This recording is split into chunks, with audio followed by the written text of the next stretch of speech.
So this is going to be a short video on how to use BandLab and create something that is quite 80s. And some of you might be using other DAW software you've got at home that you prefer to use, which is fine. And you should definitely, in like FL Studio and Logic, you'll have the same sort of things that we're going to use in this. So the first thing I want you to use is, and I've created two other videos for BandLab as well. So the first one you can watch, and it kind of goes through the main functionality of like what everything does.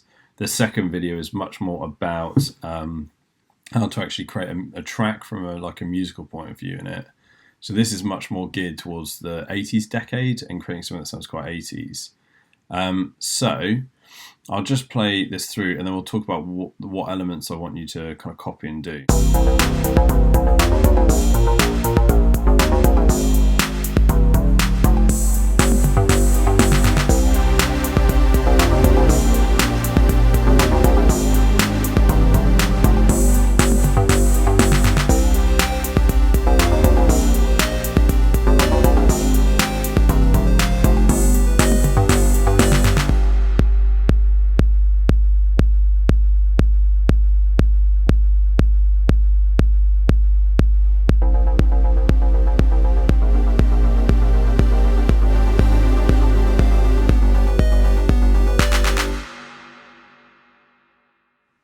So the first thing I want you to do is basically create a drum track. So we can go add track and then drum machine track, right? And then once you've got that, so I've already got one here. If we go to instruments down the bottom there, bottom left, I want you to go to pads and the 808 kit. So the 808 kit is massively influential. It's a drum machine, and drum machines were around in the 70s but really came to their own in the 80s. So if we hop over to Teams and go to Posts, I've again given you lots of links to things to do with 1980s production technology. So there's 4 links here. First is about the 80s gated snare sound, which is a snare sound that you really get in the 80s, but it's come back a lot now. People are really doing it now. So you can find out about how that started and what it is. There's an article about sort of synths that define the sound of the 80s and mixing techniques, which we still use a lot of these mixing techniques today. So it's really worth having a look through this. But you've got one here about just the 808 drum machine by Roland. So it loads up with this article, and this is what it looks like, the 808. And it lets you program drum beats, basically. So massively influential on like hip hop and stuff like that, but loads of music, and it's still used today. So once you've got the 808 selected, you'll probably recognize the sound of it immediately. What we need to do then is it gives us like this sequencer page. So this is what I also want you guys to use in the 80s, is a sequencer for your drums. And I'll add a link to a video of how to do this in Logic. Because it's slightly different, and you've got a lot more with Logic. You've got a lot more control over what you can do, and it's a lot more advanced. But this is kind of good for now. So it looks like this, and if I just play the pattern, you can see, it plays a beat basically, and these are the different elements of the kit. So I've got different patterns. So I've got B pattern, just like a fill pattern. C pattern is just kick. So you can see how in my track I've got like A is the main beat, and then B was like that little fill, A, and then B's a little fill. But then in the breakdown bit, I've got just kick drum, and then this one is kick drum with the little fill at the end. So let's go on to E because it's a new. Oh no, let's go to F because it's empty one. So I can click in notes. If I don't like a note, I can click it again and it goes away. So this would be like our kick drums. So you could do like that kind of thing. Yeah, and then with snare sounds, you can change some of these. So this is like a tom. Where's the snare? I really like the hand clap sound, so I'm going to use that. Yeah, and then we could add like some hi-hats. And one of the sounds that's really, really well known is the cowbell sound, right? So if you listen to the beginning of Whitney Houston, I Want to Love Somebody, you hear the 808 kit, and you particularly hear the cowbell sound used a lot. Yeah. Very, very 80s, that sound. Anyway, once you've got a kind of drum beat that you like, you can add it by putting the timeline where you want it to go. So maybe at bar 24 and click add. So I'm going to add pan F. There we go. So, and then we can loop it out like Logic to make it longer or shorter. So once you've got your drum beat in, you want to think about chords. And there's something I definitely want you guys to do for this is if I head back to Teams, and I'm going to go to Class Notebook and to the composition and songwriting page, I've put some information about typical kind of things that were done in the 1980s and some examples. So a big thing that was done in the 1980s was using the sus2 chord, which was used massively, and it's still used loads today. So I don't know why it's not it's not. Hey, it's Andrew Huang, and yes, there is one. Yes, so we go back here. There's a video. It's not loaded the picture of it, but why pop music is obsessed with this one note. So yeah, he talks about loads of songs today that use the sus2 sound. And if I go down to the bottom here, it's not loaded it properly. Let's reload it.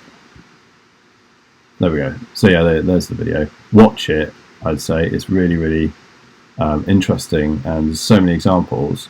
So what is a sus2 chord? So basically it's where you take like a major or a minor chord and you lower the middle note, so the third goes down to the second, right? And the second must be like a tone away from the root of the chord. So this is a sus2 chord down here, C, D, and G, and would be a C sus2 chord. And if, like, as an example, here's Prince, Purple Rain. So it doesn't look like there's that many sus chords in it when we go B flat, add 9 over D and stuff. But actually the main chord progression is B flat sus2. So there's one. This one, G minus 7, add 11. Actually, that chord I've written above is really B flat sus2 again, but you just change the bass from B flat down to a G. And that chord that with a complicated spelling there is actually B flat sus2 with a G in the bass. And then F sus2, so another one. And then E flat major 9. Well, E flat major 9 is kind of like an E flat sus2 chord with the third in the bass. Yeah, so sorry, not the third in the bass, the third in the chord as well. So an E flat sus2 chord would be like E flat, F, and B flat, and you've added a G to it as well. You put the third back in. So if we look at this as an example, it'd be like having C, D, and G, and putting the E back in there as well. So it's basically like another sus2. So it's like every chord is a sus2 chord in Purple Rain in some way. They might have changed the bass note or added the third back in, but it's basically they're all sus2 chords in some way. So it's a really powerful sound and definitely worth using. And like I said on here as well, one trick that you can do if you're not too sure of music theory and stuff is actually to just use a sus2 chord. So like a C sus2, C, D, and G in your right hand, and in the left hand just move the bass notes around to any note from the C major scale or C natural minor scale. So C, D, E flat, E, F, G, A flat, A, or B flat all sound great under a C sus2 chord. So you could write a chord progression that goes C sus2. I'd start off with C sus2, and then you could go like C sus2 over D, C sus2 over E flat, C sus2 over F. Sounds awesome as a chord progression. I've used it loads of times before. And then you could go down the other way, C sus2 over, well, C to start with, but then over B flat, over A flat, over G is actually what I've done in here. So this chord progression on here, this is synth strings, which again is really popular in the 80s, trying to use a synth string, sort of electronic string pad sort of sound.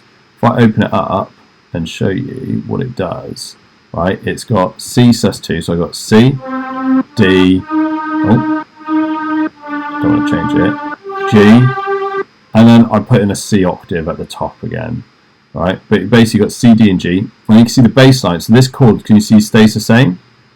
Apart from I changed it a little bit at the end, but mainly it stays the same.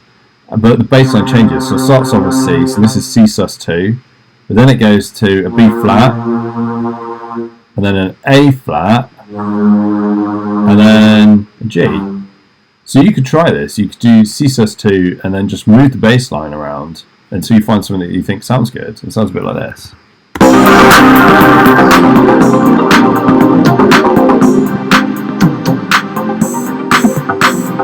I changed these chords a little bit. If you want to know what they are, they're kind of like a G dominant sharp 5 chord, which is very, very Bruno Mars. But basically the main idea is that I'm keeping my sus2 sound and just changing the bass.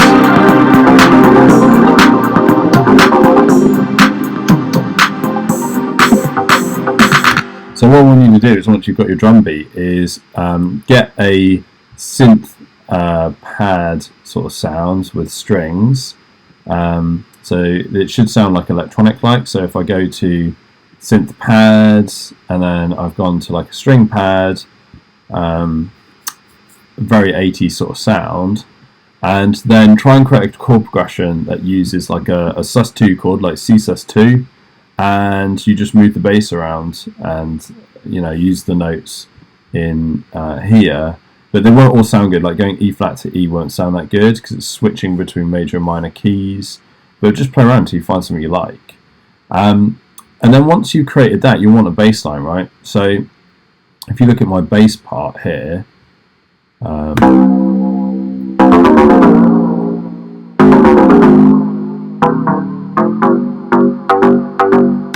so for a start, I've gone for synth bass, and we've gone for classic synth bass, and it has like a really good attack, which is really, really 80s. Attack bass is quite similar as well. So you definitely want something that sounds a bit like this, essentially, yeah? Give it that 80s feel. And nowadays they still use these sounds in retro 80s things, but they put like a sub bass underneath it to fatten it out as well.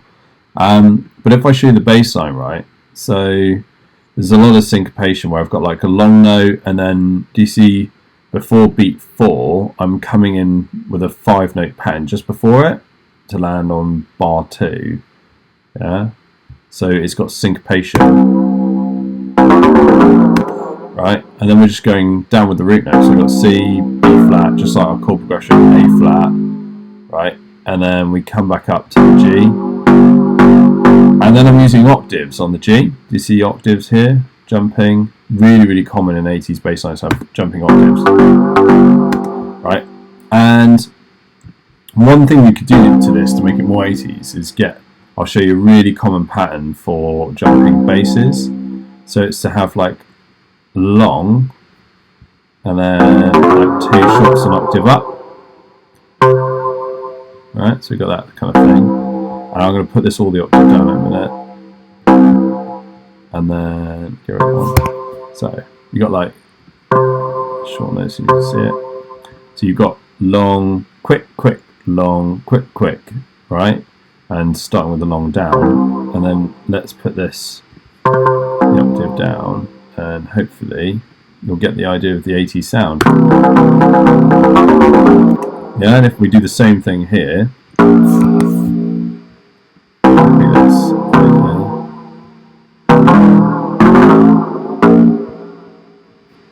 Yeah, so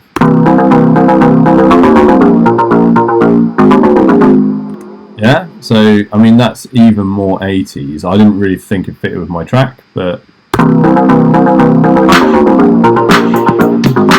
yeah, so you got that kind of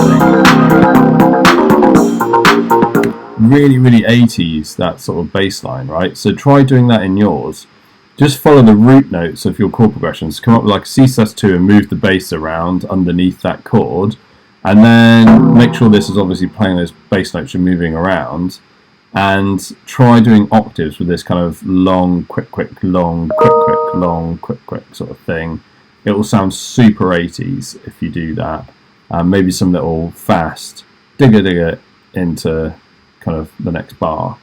So once you've created your drums using the 808, you've created some chords using the sus2 thing, removing the bass, and then you create a bass line with octaves. Another really key component of 80s sounding tracks is arpeggiators. Now, in Logic, I'll link a video to how to do it with an actual arpeggiator. BandLab doesn't have an arpeggiator like module, but it does. But you can create them basically yourself. So an arpeggiator is just when it will basically play through the chord that you write as an arpeggio. So playing each note in the chord one after the other. So if I open up this one, I just wrote one in. So got it here.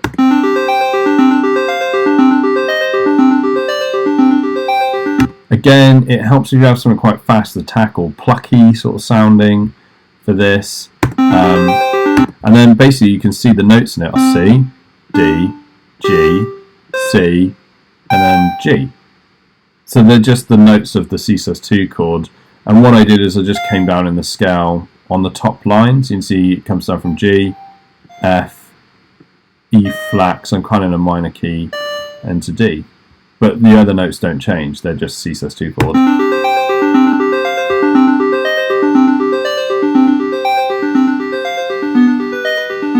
And I just adjusted it here for that different chord that I wrote in.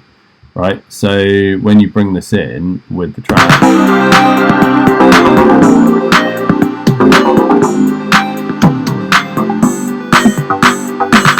so what you want to do is whatever chord you've gone for, right, is try and write in arpeggio using 16th notes is often the best sort of speed, and just 1 per 16th note going up and down. And this kind of pattern's quite good because it's got 1, 2, 3, 4, and then we stop again here, 1, 2, 3, 4, and then we're back to where we started on the beat, essentially, with this, like with the pattern starting again on the beat. That works quite well when you do it like that. So like go up 1, 2, 3, 4, and then the 5th one is up high, and then we come back down, because then you'll find it's overall it's 8 notes, 1, 2, 3, 4, 5, 6, 7, 8, and then we start again on the beat.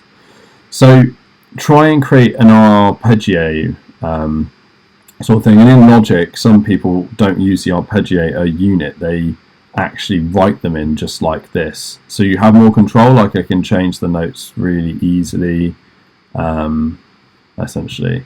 So that's kind of the main elements I want your track to have, is an 808 drum, which is using a drum sequencer sort of thing. So if I open it up, instruments, so using a drum sequencer to program the drums. And then with your chords, making sure that you've got sort of a sus2 sound, and you can move the bass around underneath it. If you want to take it more advanced and actually, like the Purple Rain track, like move around a key playing sus2 chords on different root notes, that's fine. There's a basic level, like you could just use a C sus2 chord and then move the bass around to different notes and see what you find that you like. And then get like a plucky sort of fast attack synth bass sound, and create a bass line that goes around those root notes that are changing under the chord, but that use octaves, and that sort of skipping octave thing sounds really, really 80s. And then create an arpeggio of the chord that you're using. And then when you add all those things together, you might want to, like I've done, like bring things in slowly so they don't all come in at the same time. Then you'll probably have something that sounds really 80s.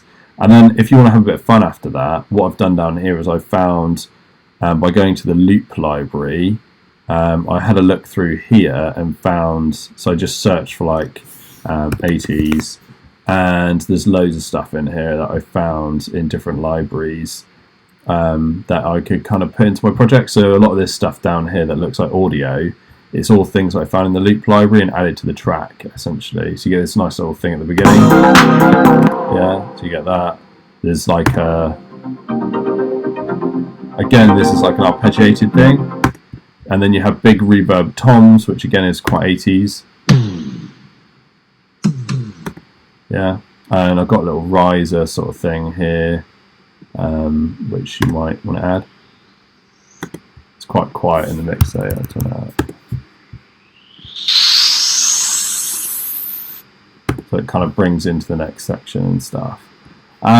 So yeah, so that's it really. I want you to use this week to, if you've got a DAW system at home, you might as well carry on using it, but if you don't, experiment with BandLab. There are 2 videos, like I said, that I've set up about how to use it, but just get playing in it and try and make something that sounds 80s, that uses an 808 kit, uses sus2 sort of synth pad string sounds for chords, uses a kind of 80s attack bass sound with octaves, and then uses arpeggios as an arpeggiator, as arps over the top with just the chord in arpeggios essentially. And then just that alone, if we just soloed these 4 things, will probably sound very 80s.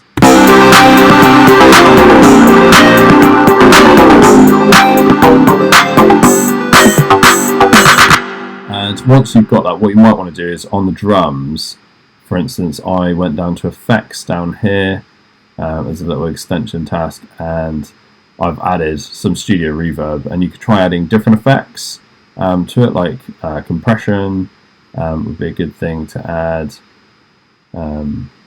which is good. Yeah, it will kind of drive it more, and you know, you'll hear it'll be not just loud, but more prominent.